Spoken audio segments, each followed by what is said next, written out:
샬롬. 우리 사도신경으로 신앙 고백하심으로 새벽 예배 주님께 올려드리겠습니다. 전능하사 천지를 만드신 하나님 아버지를 내가 믿사오며 그 외아들 우리 주 예수 그리스도를 믿사오니 이는 성령으로 잉태하사 동정녀 마리아에게 나시고 본디오 빌라도에게 고난을 받으사 십자가에 못 박혀 죽으시고 장사한 지 사흘 만에 죽은 자 가운데서 다시 살아나시며 하늘에 오르사 전능하신 하나님 우편에 앉아 계시다가 저리로서 산자와 죽은 자를 심판하러 오시리라. 성령을 믿사오며 거룩한 공예와 성도가 서로 교통하는 것과 죄를 사하여 주시는 것과 몸이 다시 사는 것과 영원히 사는 것을 믿사옵나이다. 아멘. 우리가 오늘 함께 나눌 하나님의 말씀은 누가복음 1장 26절에서 33절 말씀입니다. 누가복음 1장 26절에서 33절 말씀. 주님의 말씀 우리 함께 읽도록 하겠습니다.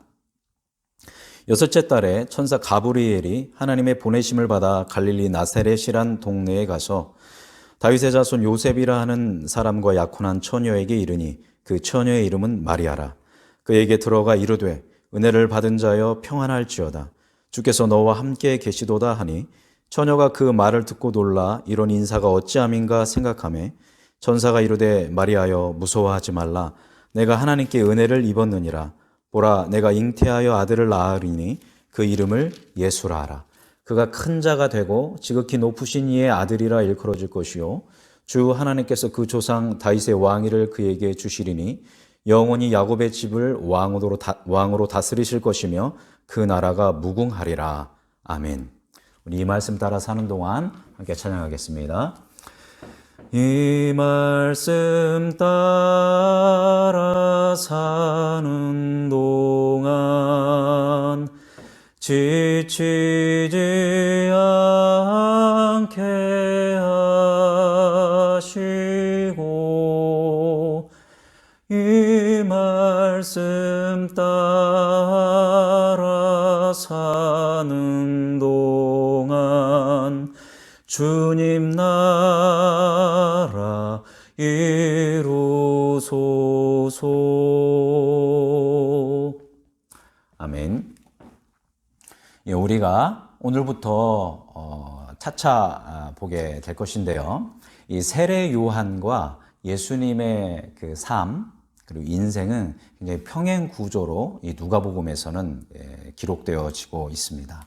먼저 사가랴에게 가브리엘이 찾아가서 세례 요한의 수태고지를 한 다음에 5개월 후에 6개월째에 이제 마리아에 가서 예수님의 수태고지를 하게 됩니다. 그다음에 이제 당연히 세례 요한이 태어난 다음에 몇 개월 후에 5개월 후에 예수님이 태어나게 되시죠. 사역도 세례 요한이 먼저 했습니다. 요단강에서 회개의 세례를 선언했고 이후에 예수님도 요한에게 세례를 받으시고 사역을 시작합니다. 또한 죽음도 세례 요한이 먼저 그 순교적 죽음을 맞이하고 그 다음에 예수님께서 십자가에 못 박혀서 돌아가시게 됩니다. 우리 동양의 문화권에서는 먼저가 한 살 더 이른 사람이 굉장히 중요하게 여겨집니다. 그래서 먼저 한 사람이 더 크고 더 훌륭하다는 그런 개념을 가지고 있죠. 이런 우리의 개념으로 본다면 다 누가 먼저 했어요? 세례 요한이 먼저 했기 때문에 세례 요한이 예수님보다 이런 생각을 할 수 있는데 우리가 지금까지 말씀을 나눠온 것처럼 세례 요한은 계속 누구의 길을? 예수님의 길을 준비했던 사람이고 그 소명과 정체성을 정확하게 지켰다라는 것이 이 누가복음의 구조를 통해서 우리가 알 수 있는 것입니다. 그래서 오늘 말씀 보면 사가랴에게 가브리엘이 찾아가서 말씀을 전한 것처럼 이제 나사렛이라는 그 시골 동네의 소녀인 마리아에게 또 가브리엘이 나타나서 동일한 방법으로 예수 그리스도에 대한 아들을 낳으리니 이름을 예수라 하며라 이렇게 얘기하면서 그 예수님에 대한 예언의 말씀들을 전해줍니다. 우리 지난번에 세례 요한에 대했던 그 예언이 너무 위대했고 그 실로 그런 삶을 살았다고 했는데 그렇다면 예수님께는 어떤 예언의 말씀이 선포되었을까요? 그리고 그 예수님에 대한 그 선포된 그 메시지가 그 예언적 말씀이 오늘의 우리의 삶 속에 어떤 의미가 있을까요? 오늘 또 우리가 한 절 한 절 함께 보도록 하겠습니다. 먼저 우리 32절을 함께 보도록 하겠습니다. 32절 앞부분만 읽겠습니다. 그가 큰 자가 되고, 아멘. 예, 큰 자가 될 것이다 라고 이야기하고 있습니다. 세례 요한은 하나님 앞에서 큰 자가 될 것이라고 했는데, 예수님은 그 예수님 자체가 어떤 분이다? 크신 분이다 라고 표현을 하고 있습니다. 여러분, 이 크신 분이다 라고 표현했을 때, 그렇다면 예수님은 얼마나 크신 분일까요? 하늘만큼 땅만큼 크신 분일까요? 사실 우리의 언어로 예수님의 크심을 표현할 수 없습니다. 그래서 다른 말로 표현한다면 예수님은 온 우주에 충만하신 분, 아니 그 우주 밖의 미지의 세계까지 충만하신 분이다라는 것이죠. 달리 말하면 예수님이 존재하지 않는 곳은 있다 없다? 없다라는 거죠. 어딘가가 있다면 거긴 누가 계세요? 예수님이 계시고, 그 예수님이 계신데 그냥 조그맣게 있는 게 아니라 충만하게 예수님이 계신 분이다라는 것입니다. 그 충만함을 이제 표현하기 위해서 우리는 정말 크신 분이다라고 이렇게 표현하는 거죠. 근데 더 정확하게 표현한다면 모든 존재하는 곳에 충만하게 계신 분. 그래서 인간의 그 수치로는 측량할 수 없는 그런 무한하신 분이 바로 우리 예수님이다라는 것을 이 예언은 이야기해 주고 있습니다. 이어서요, 지극히 높으신 이의 아들이라 라고 이야기하고 있습니다. 지극히 높으신 이는 누굽니까? 네, 바로 우리 하나님이시죠. 그러니까 하나님의 아들, 하나님의 독생자가 바로 이 예수님이다 라고 이야기합니다. 그렇습니다. 예수님은 하나님의 독생자인 동시에 성자 하나님이신 분인 것이죠. 이 예언은 계속됩니다. 주 하나님께서 그 조상 다윗의 왕위를 그에게 주시리니, 33절, 영원히 야곱의 집을 왕으로 다스리실 것이며 그 나라가 무궁하리라. 아멘. 그 온 우주에 충만하신 그분이, 그리고 독생자이자 하나님의 독생자이신 동시에 성자 하나님이신 그 예수님이 어떻게 하신다라는 겁니까? 하나님의 나라를, 다윗의 왕권을 이어서 다스린다는 거죠. 여기서 다윗의 왕권은 그냥 다윗 왕의 어떤 그런 부분을 얘기하는 것이 아니라 하나님 나라를 통치하는 그 하나님이 주신 왕권에 대한 이 상징적인 표현입니다. 그래서 하나님 나라의 그 왕권을 그 예수 그리스도께서 가지시고 그 하나님의 나라를 어떻게 하실 것이다? 영원히 다스리실 것이고, 그 하나님의 나라는 어떻게 된다? 무궁할 것이다 라고 이야기하고 있습니다. 실제로 이 예언처럼 예수님께서는 성육신하셔서 마리아를 통해서 태어나셨고, 죽음과 어둠과 악의 권세, 죄의 권세를 완전히 깨트리시고, 그분의 온유함과 겸손한, 그리고 사랑과 정의로 이 땅을 다스리시게 됩니다. 동시에 예수님 왕은 왕이신데, 이 복음서에 보면 뭐라고 합니까? 인자가 온 것은 섬기려 함이 아니라, 섬김을 받으려 함이 아니라 뭐 하러 왔다? 섬기러 왔다라고 이야기하십니다. 즉 예수님의 다스림, 예수님의 통치, 예수님의 왕은 뭐로서? 종으로서의 어떤 섬김의 모습을 보여주고 계십니다. 그래서 스스로 종됨을 자처하셨고 섬기며 다스리셨던 분이 누구다? 바로 예수님이신 것을 이 말씀은 우리에게 이야기하고 있습니다. 말씀 정리하겠습니다. 이 가브리엘이 바로 이 복음을 마리아에게 전하러 왔을 때 어떤 마음으로, 어떤 태도로 전했을까 한번 상상해 봤습니다. 우리는 자연스럽게 우리를 잇대어 볼 수 있죠. 우리가 기쁜 소식, 정말 누군가 기다렸던 좋은 소식을 전해줄 때 어떻게 전합니까? 막 호들갑을 떨면서 너무너무 좋아서 행복해서 야 있잖아 하면서 이렇게 전하지 않습니까? 가브리엘도 똑같지 않았을까 생각합니다.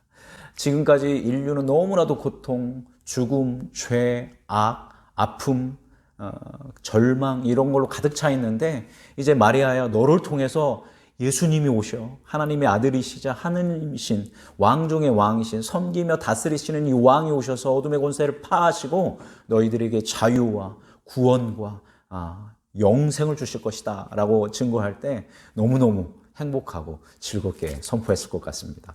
저도 말씀을 준비하면서 이런 기쁜 마음으로 전해야겠다라고 했는데 좀 딱딱하지 않았나 그렇게 생각을 해봅니다. 여러분, 예수님의 이 구원사, 그리고 예수님의 다스림, 이것은 2000년 전에 끝난 것이 아닙니다. 지금, 오늘, 그리고 우리의 삶 속에서도 이 예수님의 다스림은 계속된다라는 것이죠. 예수님은 어떤 분이라고 했습니까? 온 우주와 우주 밖까지 완전히 충만하신 그 크신 하나님께서 우리의 작고 작은 일상 속에, 우리의 작은 삶 속으로 들어오신다라는 것입니다. 우리 삶 속으로 들어오셔서 어떻게 하세요? 사랑과 정의로 다스리고 온유와 겸손으로 우리의 삶을 다스려 주십니다. 뿐만 아니라 스스로 뭐를 자처하셨죠? 종됨을 자처하셨듯이 우리를 섬기면서 다스리시는 분이 바로 오늘 예언된 우리 구주 예수님이라는 것입니다. 할렐루야.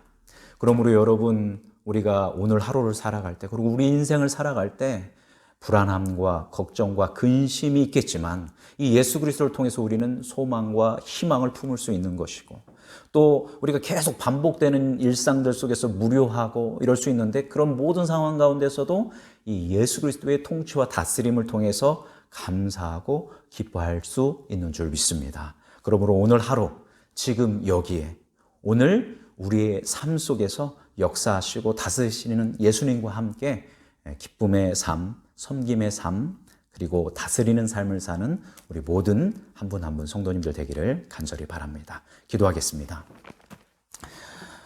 살아계신 주님, 오늘 본문 말씀을 통해서 그 이름을 예수라 하라라는 말씀을 함께 나누었습니다. 그 작은 소녀인 마리아에게 그 선언되어진 그 예수 그리스도의 놀라운 예언은 참으로 우리에게 은혜가 되고, 우리에게 소망이 되고, 우리에게 기쁨이 되고 구원이 되는 말씀임을 되돌아보게 됩니다.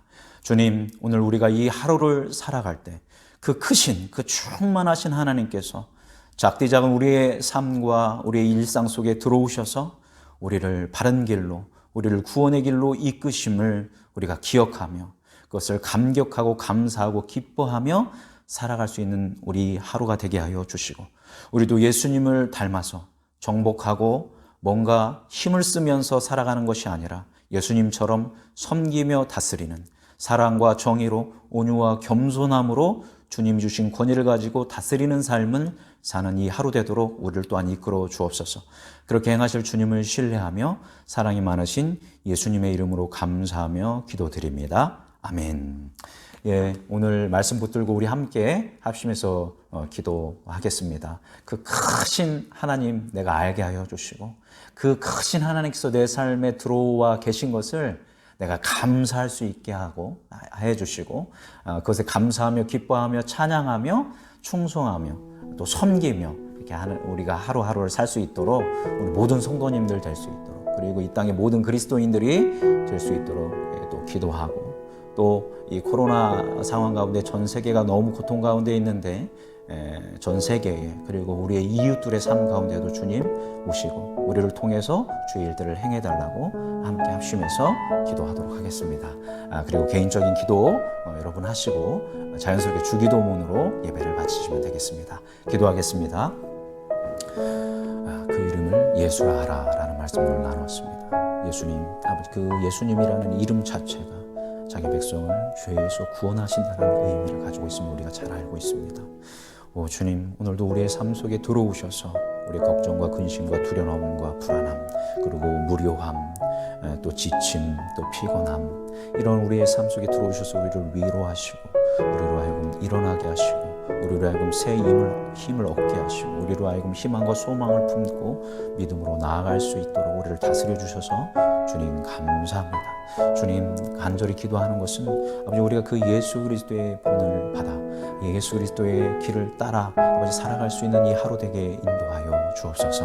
아버지, 그저 내 일신을 위해서 사는 것이 아니라 우리 가족을 위해, 또 교회를 위해, 또 내 직장을 위해, 또 함께하는 사람들을 위해, 또 나의 도움이 필요한 이웃들을 위해 하나님이 그 아버지 다스리는 그 삶 속에 우리가 참여할 수 있는 또한 은혜를 허락하여 주시기를 간절히 소망합니다. 우리 한 사람 한 사람 너무 연약하고 부족하지만 아버지, 우리 안에 충만히 계시며 우리를 다스리고 통치하시는 그 성부, 성자, 성령 하나님, 특별히 그 예수 그리스도의 놀라우신 사랑을 아버지 힘입어서 아버지 우리가 정말 주님이 주신 일들을 한 가지 한 가지 감당하도록 인도하여 주옵소서. 이 땅이 코로나로 인해서 신음하고 있습니다. 하나님, 작은 신음에도 응답하시는 주님께서 이 코로나로 인해 신음하고 있는 이